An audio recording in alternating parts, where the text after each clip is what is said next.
Hey guys, Editor Guy Level here. This is part 2 of the Roadmap to Success. This is what we're calling this series. If you haven't watched part 1, please do yourself a favor. Go watch it right now because this is where we basically start. So you can have a little bit of context. So you're watching part 2 of the Roadmap to Success. Weirdly enough, I think we're probably gonna skip, like we're not gonna put streaming as a step. Because I think that as soon as you create your account, you should be streaming just to test it out and see how you feel. So what would you think after you got your gear, you got your branding? What would be step number 6? I would say look back to your streams and see what you hate about yourself. We didn't rehearse this, by the way, but this is going really well because I'm thinking exactly the same thing, and then you just say it. It's perfect. I would say like it's like a mix between I wouldn't call it optimizing because it never ends. You know, trying to improve yourself as a content creator just never ends. It always continues. So I wouldn't call that optimizing. I would call it reflection, like improving. Definitely watching those streams back, and this is where you're gonna discover a lot of things about yourself. Maybe you're gonna discover that you hate your voice, and that happens with most people. Everybody hates their voice. That's normal. You're gonna have to come to terms with it. Now, when you move past the voice, you have to figure out what are certain things that you don't like. Maybe you feel like you speak too slowly. Maybe you feel like you say a little too often. Because I'm just going by experience now, and maybe you'll notice that you just cut all those out. So I just cut them in my videos, but in my stream, I really try to improve that. And maybe it's you don't like the way you react. Maybe when you're focused on the game, you make a weird face and you're embarrassed of that face, and then you're just like, next stream I feel like you don't necessarily make a list. I feel like just watching it and remembering those things and thinking about them before you start the next stream. But don't stress. Don't stress. You have all the time in the world. On everything the next stream. Like if you think there's like 20 things that you can improve, like don't go on all of those 20 next stream, because like you're not going to be able to improve all of those in one go. That's true. Just focus on something that you got annoyed most with and try to improve that, and then next stream pick something else and improve that.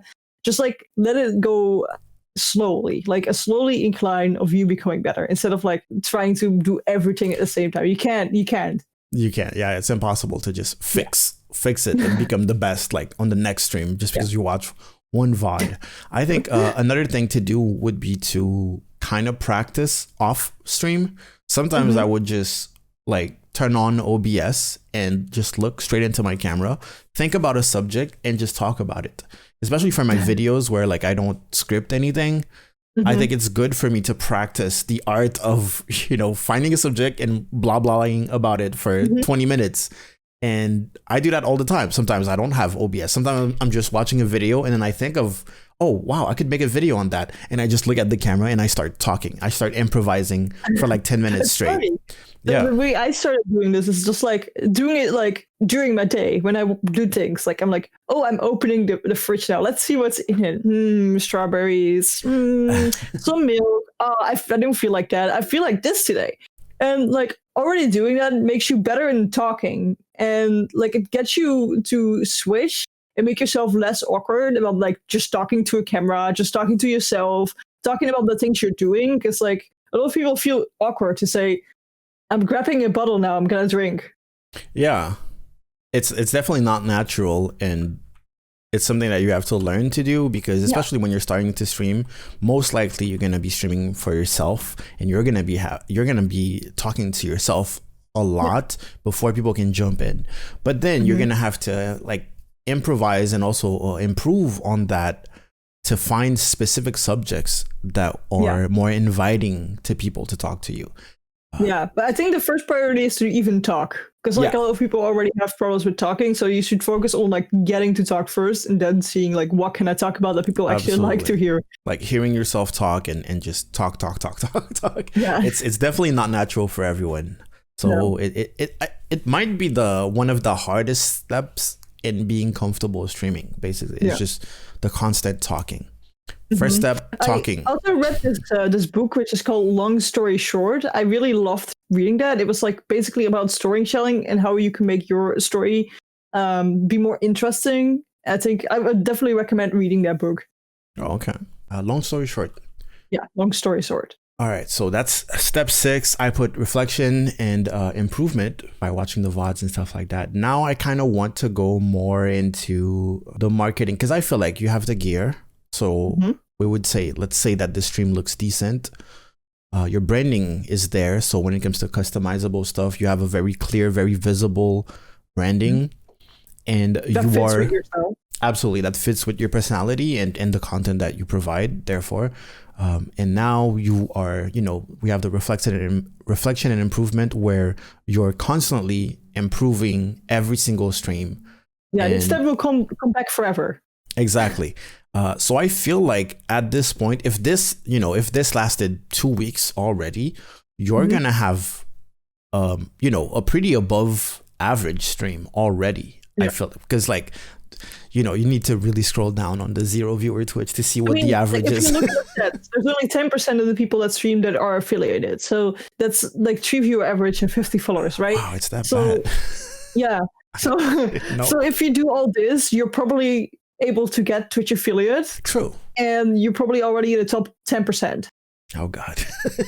Yeah, that's good news for you if you follow all the steps. So I think this is the part where we can start kind of branching out and focusing on getting, as many eyeballs as possible on the stream and, growing a following and building a community. There's so much, there's so many mini steps that we could go into. Like, creating a Discord and keeping up with the community and keeping yourself in their minds by posting on. I feel like we should talk about like one specific strategy. Maybe I feel like at this point, this is the part where you would start to become very, very active on Twitter, and you would start advertising your stream in a certain way. So being active on Twitter, if you're streaming a specific game or a couple of specific games, even if you're a variety streamer, I feel like connecting with people who play the same game.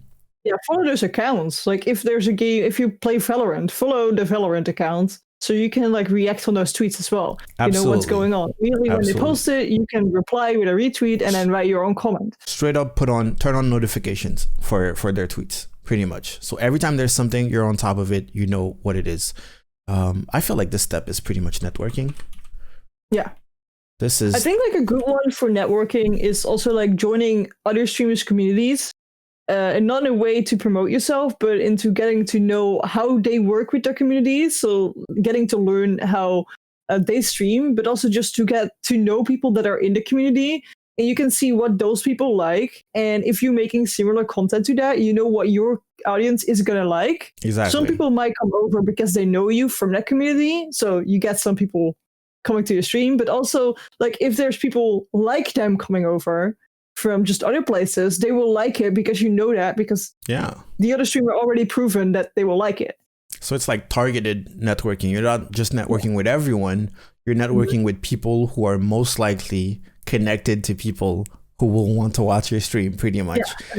So that's very, very smart. There's also like competitive research that is not that necessary on Twitch, but it's something that I like to practice because it gives you an idea of what is the best in my category. Basically, it's when you figure out who is the best person in that category and what do they do that is specific to that category that makes that earns them this success. So it's good to have an idea of the where is the bar for this type of game, what do people expect, but also where is the highest bar if I wanted to become the best at this game. Basically, if I wanted to dominate this niche, what would I have to do, and how me as a content creator, someone creative, can do better or can do different, or what can I provide to the this is the point where you start thinking about the viewers. Basically, what can I do for my stream to be a place where viewers absolutely enjoy themselves. So networking on the coolest thing about this is you are most likely also a viewer on Twitch. I mean, you should also view some streams every now and then, 100%, and therefore you can think what a viewer thinks because you are a viewer. Absolutely. So what you can do is, instead of going to look at your own stream, also look at other people's streams and think about like what can they improve because you don't like about their streams, and what are they doing really great, and then you can see what kind of things that you need to be careful of that they do badly, that you hate about their streams, and things that they're doing well that you can implement in your stream or you can practice yourself because they are doing it so well. Absolutely. Absolutely. Yeah. Like something that I say a lot is don't be so focused on being a streamer that you forget to be a viewer. Basically what it's like to be a viewer, because ultimately you're trying to attract people and you are a person.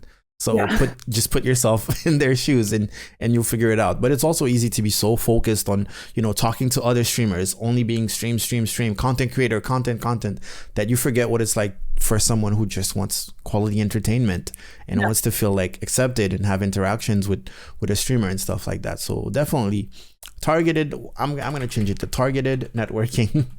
Yeah. Because just talking to streamers won't cut it. You have to talk to similar streamers. Another good tip for that is if you play a specific game, or even if you're a variety streamer, try to host or raid at the end of every single stream. Another tip on top of that is don't get a stream ending screen. Basically, make an outro. Be like, hey guys, thank you so much for coming today. We're about to raid someone. I'm going to need you to type some emotes in the chat, or we're going to have a raid message or something like that. But I'm going to bring all the hype to someone else, and then you host, right? Yeah. Because if you say, okay, guys, thank you so much. The stream is over now. I will see you guys next time. And then you go to an ending.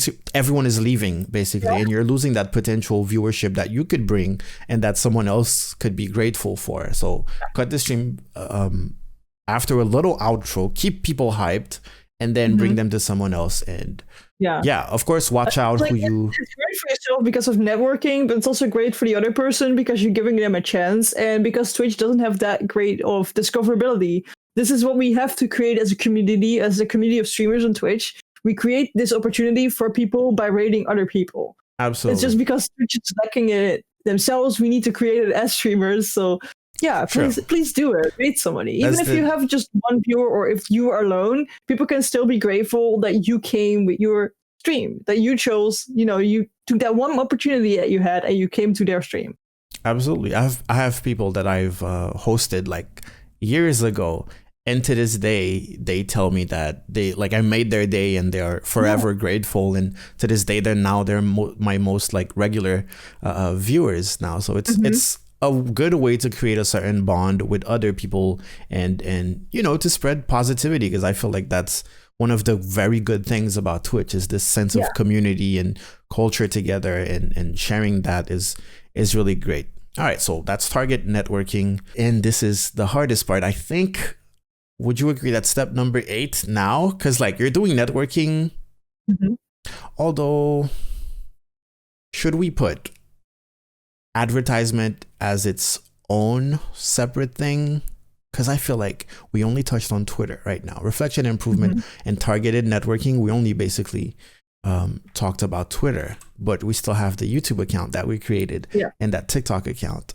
Would you agree that step number 8 would be, creating, diversifying the content, we'll say, because creating content for other platforms seems like a whole new job, basically, when in fact you can just finish a stream, download your the funniest clip from that stream, add some subtitles to it, maybe cut it or put some sound effects. You don't even have to do all that, just the subtitles, and then post it on TikTok, and then overnight and on Twitter. Instagram. Absolutely. On Instagram too, if you want to. Twitter tweets, Instagram reels. Exactly. And overnight that clip could blow up on TikTok. That's the beauty of TikTok. You never know what's gonna. You just don't know. Yeah, you never know, but it can get TikTok will give you more reach than any other platform. Because I can tell you, if you posted that exact same clip on your freshly created YouTube channel, you're not gonna get views. You might get 2 views if you're lucky. No, YouTube is all about getting into the search when you start. Definitely. So I would say this is the part where you start advertising your Twitch channel, but making a little extra effort to advertise it. You're at this point where all of those things that we listed, you have a good name, memorable name, you have your account everywhere, you have a pretty good gear, so your stream looks decent. You worked on your branding, you did the reflection and improvement, watching your VODs, so your content is watchable. At least it's very watchable, I would say. And you've done some networking, so you know a couple of people. At this point, you're affiliated. Like that, you're affiliated for sure. You've been affiliated. You have your emotes that work with your branding. You have your sub badges. You really have something going on. So I think this is the perfect moment to bring people in, because you are confident that some people would want to see that. So I feel like those clips would be very advantageous. You can, big tip for Twitter would be upload them natively. Yeah. Don't link. Yeah. Don't link anywhere. Really. Don't just share. Like the same for like TikTok. If you upload them on TikTok, but you also want to have them on Instagram, get the version that you have made before, so you don't have the TikTok logo in the Instagram version. This is the part where you're gonna start learning a little bit about like editing on your phone. Really, you don't need a computer for that at all. I used to edit my clips on my computer, and then a friend of mine showed me that she would add the subtitles on her phone, and I was like, what? Isn't this super complicated? And I went to do it because I had the software, and I was like, this is easier. Actually, this is way better to add subtitles and even edit on my phone than it is on my $2,000 computer. So there's really no excuses. Now I only edit everything that I post on TikTok or on Instagram. I only edit it on my phone while I'm in bed. So that's definitely something that people should think about and also do, and not be overwhelmed by the idea of, oh, it's so much work. It's not. It's really not. I also think the platforms like Twitter, Instagram, and TikTok, you shouldn't take too seriously. It's you don't have to be like the super professional person on there. It's just like you can make mistakes on those platforms. Absolutely. It's okay. So if you're not sure about something, or you think like, well, I'm a bit silly on this clip, just post it on those platforms. It's all right.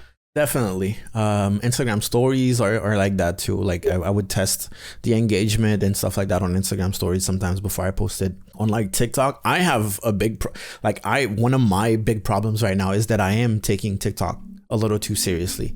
And I know that I'm working on that, but yeah, I started taking it super seriously, and I'm kind of paying the price because I'm not uploading consistently and it feels overwhelming, but I know that about me basically. So yeah, definitely it feels like it's more quantity than quality.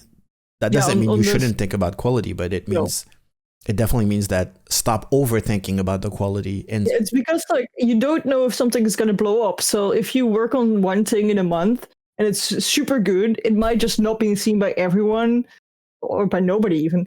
And where if you have like 30 things that come out, there's probably some videos that are going to do well, even if they're pretty bad. Pretty much. And it's always, I always tell people, like, it's not 100% about yourself. Like, of course, you need to be comfortable with what you're posting, right? But comfortable is like the minimum.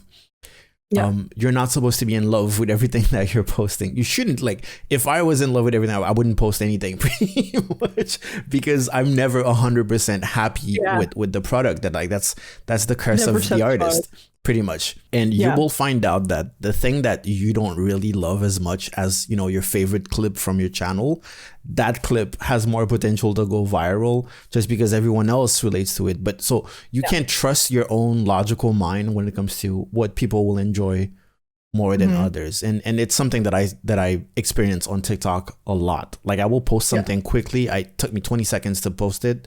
And it will blow up. And then the other video that took me 3 days.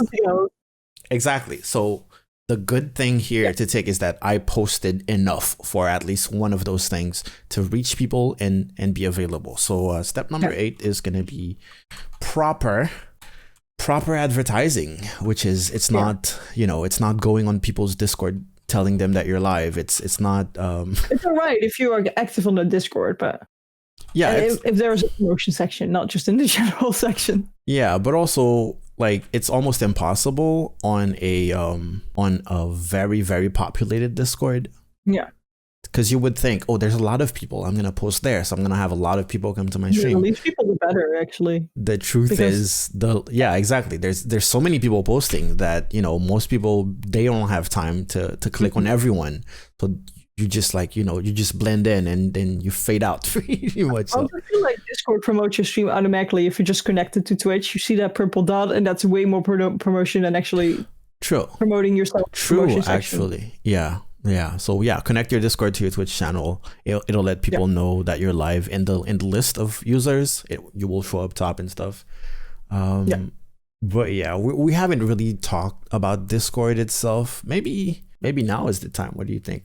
Not just Discord, of course, but like the managing the following that you have so far and making sure that everyone is really with you.